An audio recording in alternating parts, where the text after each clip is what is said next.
हमें माल को निर्माता ने तैयार कर दिया माल, उसको उपभोक्ता तक पहुंचाना है। तो अभी तो पहले तो हमने पढ़ा था मध्यस्थ किस तरह से यूज करें। अब हम उस माल को जब पहुंचाना है, भौतिक वितरण प्रणाली, कौन सी भौतिक वितरण प्रणाली का किस तरह से यूज करें, वो भौतिक प्रक्रिया क्या है। जैसे कि सबसे फर्स्ट है स्टॉक का आकार निर्णय। सबसे पहले हम ये यूज करेंगे कि हमारे जो स्टॉक है वो ज्यादा स्टॉक रखें या कम स्टॉक रखें। अगर हम ज्यादा स्टॉक रखेंगे तो हमारी तीनों ही लागत, ब्याज, बीमा, प्रबंध व्यय, हम कितना सहन कर सकते हैं उसी के आधार पर अपना स्टॉक रखेंगे। और आधार स्टॉक सूची और मॉडल स्टॉक सूची, इन दोनों का ध्यान रखेंगे। आधार स्टॉक सूची वो होती है कि हम ये डिसाइड करते हैं कि वस्तु की कितनी मात्रा रखें। हम वस्तु की ज़्यादा मात्रा का स्टॉक भी रख सकते हैं और कम मात्रा का स्टॉक भी रख सकते हैं। और इसके अलावा मॉडल स्टॉक सूची का मतलब होता है कि हम अपने जो माल रख रहे हैं उसमें आज के नए मॉडल के हिसाब से रखें, पुराने के साथ। जैसे मोबाइल है, मोबाइल के हम नए मॉडल भी रख सकते हैं और पुराने मॉडल भी रख सकते हैं। उसका कितना स्टॉक रखें, हम प्रक्रिया में सबसे पहले ये निर्धारित करते हैं कि स्टॉक का आकार किस तरह से हो, कैसा स्टॉक रखें और कितनी मात्रा में स्टॉक रखें। इसके बाद सेकेंड है भंडारण निर्णय। अब हम ये डिसाइड करेंगे, स्टॉक निर्धारित करने के बाद हम ये निर्धारित करेंगे कि भंडारण किस प्रकार से करें। हम जो भंडारण है, जो हमारा स्टोरेज है, संग्रहालय है, स्टोरेज को हम लोग फैक्ट्री के भीतर करें या बाहर करें, या हम जो है अपनी जो स्टोरेज है वो बहुत सारे क्षेत्रों में खोलें या थोड़े बहुत क्षेत्रों में जो मेन एरिया है उसी में अपना स्टोरेज खोलें। स्टॉक का निर्धारण करने के बाद कितना स्टॉक रखें, उसके बाद हमने भंडारण का निर्धारण कर लिया कि कितना, कौन सा संग्रहालय खोलें। इसके बाद हम निर्धारित करेंगे कि परिवहन का कौन सा साधन यूज करें। परिवहन निर्णय में हम खुद का साधन भी यूज कर सकते हैं, पब्लिक ट्रांसपोर्टेशन भी यूज कर सकते हैं। और इनको यूज करने में हम कौन सा यूज करें, रेल का, सड़क का, वायु का या जल यातायात, किस साधन से अपना माल पहुंचाएं। इसका निर्भर करता है कि जो हम प्रोडक्ट पहुंचा रहे हैं उपभोक्ता के पास, उसका वो कितने समय में उसको पहुंचाना है और उसकी लागत क्या रहेगी। लागत और समय दोनों पर निर्भर करता है कि हम ना परिवहन का कौन सा साधन यूज करें, रेल, सड़क, वायु या जल।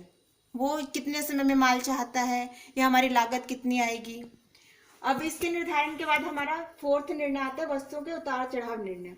जो वस्तु होती है, हमारे पास दो साधन मौजूद होते हैं, या तो हम श्रम का सहारा ले सकते हैं वस्तु के उतार चढ़ाव में, या मशीनों का सहारा ले सकते हैं। भारत में जो है श्रम वाला साधन अधिक यूज होता है। अब हम इसी के आधार पर अपना जो प्रोडक्ट है उसी के आधार पर बनाते हैं, पैकेजिंग उसी हिसाब से करते हैं।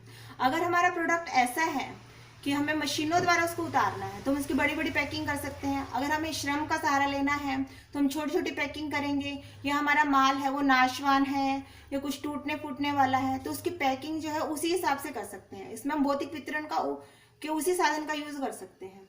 इसके बाद है फिफ्थ है आदेश का आकार निर्णय। जब उपभोक्ता है, हमें जो है, अगर ग्राहक थोड़े थोड़े आदेश देता है, थोड़े थोड़े माल का आदेश देता है, तो हमारी जो कॉस्ट है वो बहुत बढ़ जाएगी। इसलिए हम ये चाहते हैं कि हम एक पर्टिकुलर आदेश का आकार निश्चित कर देते हैं कि ग्राहक जो है इससे कम का ऑर्डर नहीं दे सकता। अब ग्राहक हमें छोटे छोटे ऑर्डर देगा तो हमारी कॉस्ट बहुत बढ़ जाएगी। इसलिए हम एक आदेश का आकार जो है निश्चित कर देते हैं। हमें अपने आदेश का आकार निर्णय लेने के बाद हम निर्णय लेते हैं आदेश निर्णय को पूरा करने की प्रक्रिया। अब हम जो है हर कोई ग्राहक चाहता है कि उसका जो माल है जो निर्धारित समय पर पहुंच जाए और जो उसकी लागत है वो कम से कम आए। वो ग्राहक जिस क्वालिटी का माल है वो चाहता है, जिस क्वालिटी का उसने ऑर्डर दिया है वही ऑर्डर उस तक पहुंच जाए। तो आदेश का निर्णय पूरा करने की प्रक्रिया, इसमें हम क्या करते हैं कि एक अधिकारी की नियुक्ति कर देते हैं जो कि बार बार ये देखता रहता है कि जो आदेश दिया गया था वो समय पर पूरा हो गया है नहीं, और जिस क्वालिटी का माल मंगवाया था वो पूरा हो गया नहीं, और ग्राहक जो चाहता था वो पूरा हो गया नहीं। अगर हम इस आवश्यकता को पूरा नहीं करेंगे तो हमारे ग्राहक टूट जाएंगे, जिससे हमारी बिक्री घट जाएगी। इस तरह से ये है प्रक्रिया, जिसमें पहले स्टॉक का निर्धारण करते हैं, फिर भंडारण का, फिर परिवहन का, फिर वस्तु के उतार चढ़ाव संबंधी निर्णय, फिर आदेश का आकार, फिर आदेश निर्णय को पूरा करने की प्रक्रिया।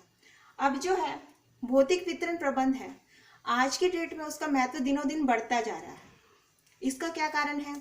हर कोई जो ग्राहक है वो ये चाहता है उसका माल जिस टाइम उसको जरूरत हो, जिस टाइम जो समय उसने दिया है वह उसी टाइम पर वो पहुंच जाए, और जिस क्वालिटी का उसने ऑर्डर दिया जिस माल का वही क्वालिटी उसको मिल जाए। अगर हम उसकी दोनों डिमांड पूरी कर देते हैं और हमारी लागत भी कम आती है भौतिक वितरण में, तो इससे हमारे माल की बिक्री बढ़ेगी और ये सब भी संभव कैसे हो सकता है?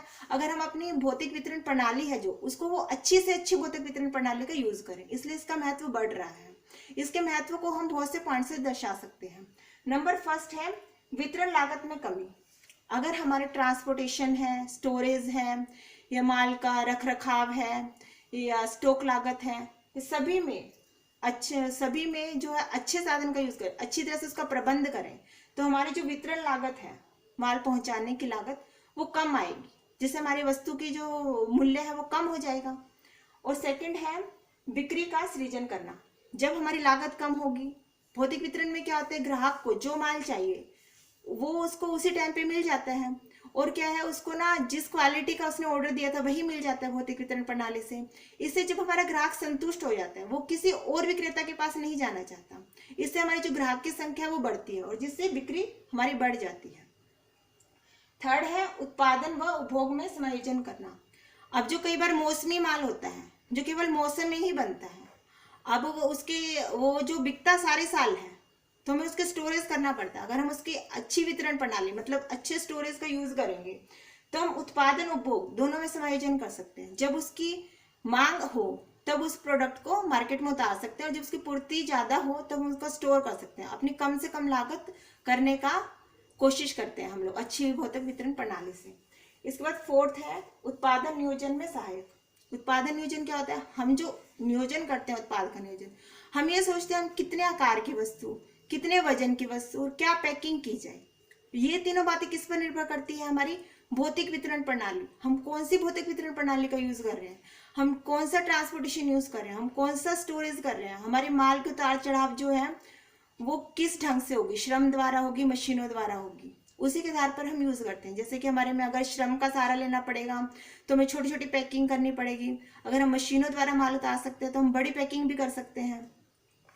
इस प्रकार उत्पादन नियोजन में जो हमारी भौतिक वितरण प्रणाली है वो बहुत अधिक लाभदायक रहती है।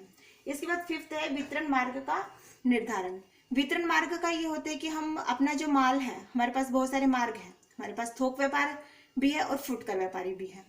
हमारे पास जो वितरण का जो हमारे पास ट्रांसपोर्टेशन, स्टोरेज क्या कितना उपलब्ध है, अब अगर हमारे पास स्टोरेज के साधन उपलब्ध है, ट्रांसपोर्टेशन उपलब्ध है, तो फुटकर व्यापारी की सहायता से अपना माल बेच सकते हैं। और यदि हमारे पास ज्यादा उपलब्ध नहीं है ट्रांसपोर्टेशन के साधन, तो हम थोक व्यापारी का यूज करेंगे। इस तरह से हम अपने मार्ग का चयन भी हम अपनी अच्छी भौतिक वितरण प्रणाली पर ही डिपेंड करता है।